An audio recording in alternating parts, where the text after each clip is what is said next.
আসসালামু আলাইকুম। আশা করছি সবাই ভালো আছেন। মিরাজ হেলথ চ্যানেলের পক্ষ থেকে সবাইকে শুভেচ্ছা ও অভিনন্দন। প্রতিদিনের ন্যায় আমরা আজকেও চলে আসলাম একটি চাকরির বিজ্ঞপ্তি নিয়ে। জেলা প্রশাসকের কার্যালয় শরীয়তপুর নিয়োগ বিজ্ঞপ্তি প্রকাশ করেছেন। নিয়োগ বিজ্ঞপ্তি প্রকাশিত হয়েছে গত ২৬ জুলাই ২০২০। সো আমরা চলে যাব নিয়োগ বিজ্ঞপ্তিটিতে। তো এর ফাঁকে যারা আমাদের চ্যানেলটি সাবস্ক্রাইব করেননি তারা সাবস্ক্রাইব করে নেবেন, কারণ প্রতিদিন নতুন নতুন ভিডিওগুলো আপডেটগুলো আমরা কিন্তু আমাদের এই চ্যানেলটায় দিয়ে দিচ্ছি এবং আপনাদের কাঙ্ক্ষিত যে চাকরি বিজ্ঞপ্তিগুলো থাকবে সেগুলো কিন্তু আপনারা আমাদের এই চ্যানেল থেকে পেয়ে যেতে পারবেন। তাই আশা করছি সবাই সাবস্ক্রাইব করে নেবেন। তো বেশি কথা না বাড়িয়ে আমরা চলে যাচ্ছি নিয়োগ বিজ্ঞপ্তিটিতে।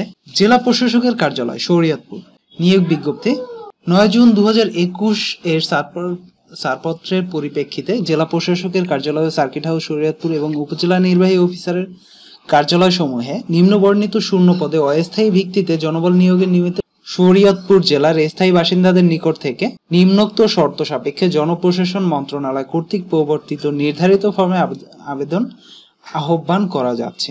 দপ্তরের নাম জেলা প্রশাসকের কার্যালয় শরীয়তপুর এবং এর অধীনস্থ উপজেলা নির্বাহী অফিসারের কার্যালয় সমূহ। অফিসয়ক 11টি, গ্রেড 20, বেতন স্কেল ৮,২৫০ থেকে ২০,০১০ টাকা। শিক্ষাগত যোগ্যতা মাধ্যমিক স্কুল সার্টিফিকেট ও সমমানের পরীক্ষা উত্তীর্ণ হতে হবে। এরপরে আছে নিরাপত্তা প্রহরী, পদসংখ্যা 9টি, গ্রেড 20তম, বেতন স্কেল ৮,২৫০ থেকে ২০,০১০ টাকা। শিক্ষাগত যোগ্যতা মাধ্যমিক স্কুল সার্টিফিকেট বা সমমানের পরীক্ষা উত্তীর্ণ ও সুস্বাস্থ্যের অধিকারী হতে হবে। এরপর আছে পরিচ্ছন্নতা কর্মী, পদসংখ্যা 4টি, গ্রেড হচ্ছে 20, বেতন স্কেল ৮,২৫০ থেকে ২০,০১০ টাকা। শিক্ষাগত যোগ্যতা জুনিয়র স্কুল সার্টিফিকেট বা সমমানের পরীক্ষায় উত্তীর্ণ হলেই আপনি আবেদন করতে পারবেন। এরপর আছে সার্কিট হাউস শরীয়তপুর বিআরআর, পদসংখ্যা 1টি, গ্রেড 20, বেতন স্কেল ৮,২৫০ থেকে ২০,০১০ টাকা। শিক্ষাগত যোগ্যতা মাধ্যমিক স্কুল সার্টিফিকেট বা সমমানের পরীক্ষা উত্তীর্ণ হতে হবে। এরপরে আছে মালি, পদসংখ্যা 1টি, গ্রেড হচ্ছে 20, বেতন স্কেল ৮,২৫০ থেকে ২০,০১০ টাকা। শিক্ষাগত যোগ্যতা জুনিয়র স্কুল সার্টিফিকেট বা সমমানের পরীক্ষা উত্তীর্ণ হতে হবে। এরপরে পরিচ্ছন্নতা কর্মী, পদসংখ্যা 1টি, গ্রেড 20, বেতন স্কেল ৮,২৫০ থেকে ২০,০১০ টাকা। শিক্ষাগত যোগ্যতা জুনিয়র স্কুল সার্টিফিকেট বা সমমানের পরীক্ষা উত্তীর্ণ হতে হবে। আবেদনের শর্তাবলী: প্রার্থীকে অবশ্যই বাংলাদেশের নাগরিক ও শরীয়তপুর জেলার স্থায়ী বাসিন্দা হতে হবে।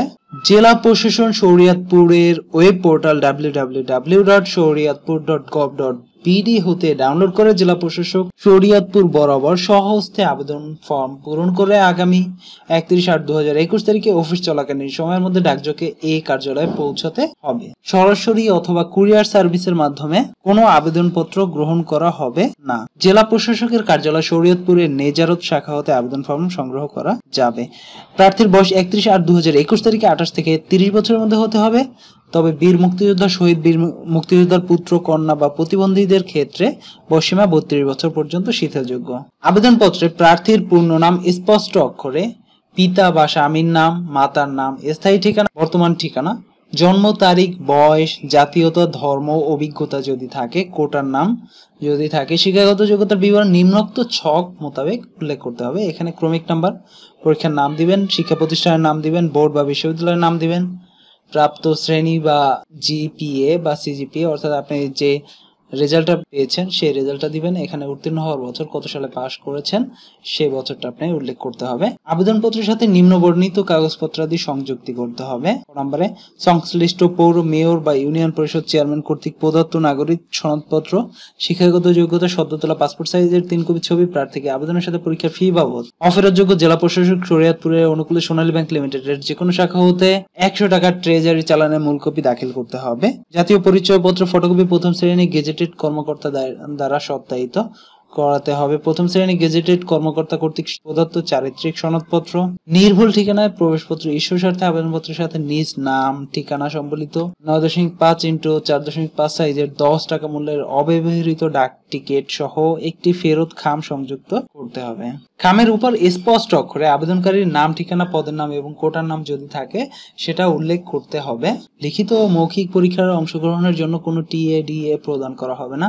কর্তৃপক্ষ নিয়োগ সংক্রান্ত শর্তাবলী শর্তাবলীর যে কোনো শর্ত পরিবর্তন, সংশোধন বা বাতিল করার অধিকার সংরক্ষণ করেন। এখন আমরা দেখাবো চাকরির আবেদন ফর্ম। চাকরির আবেদন ফর্মটি আপনার পদের নাম, বিজ্ঞপ্তি নাম্বার, প্রার্থীর নাম, জাতীয় পরিচয়পত্র নম্বর, জন্ম নিবন্ধন, জন্ম তারিখ, পিতার নাম, মাতার নাম, বয়স, ঠিকানা বর্তমান এবং স্থায়ী, যোগাযোগের জন্য ফোন নাম্বার, মেইল যদি থাকে সেটা দিবেন, জাতীয়তা দিবেন, জেন্ডার দিবেন, ধর্ম, পেশা, শিক্ষাগত যোগ্যতা দিবেন, অতিরিক্ত যোগ্যতা যদি থাকে সেটা দিবেন, অভিজ্ঞতার বিবরণ দিবেন, কোটা দিবেন, চালান নাম্বার, ব্যাংক ও শাখা নাম, প্রার্থী বিভাগীয় প্রার্থী কিনা সেটার টিক চিহ্ন দিবেন এবং তারিখটা দিবেন এবং নিচে স্বাক্ষরটা দিয়ে আপনি সাবমিট করে দিবেন।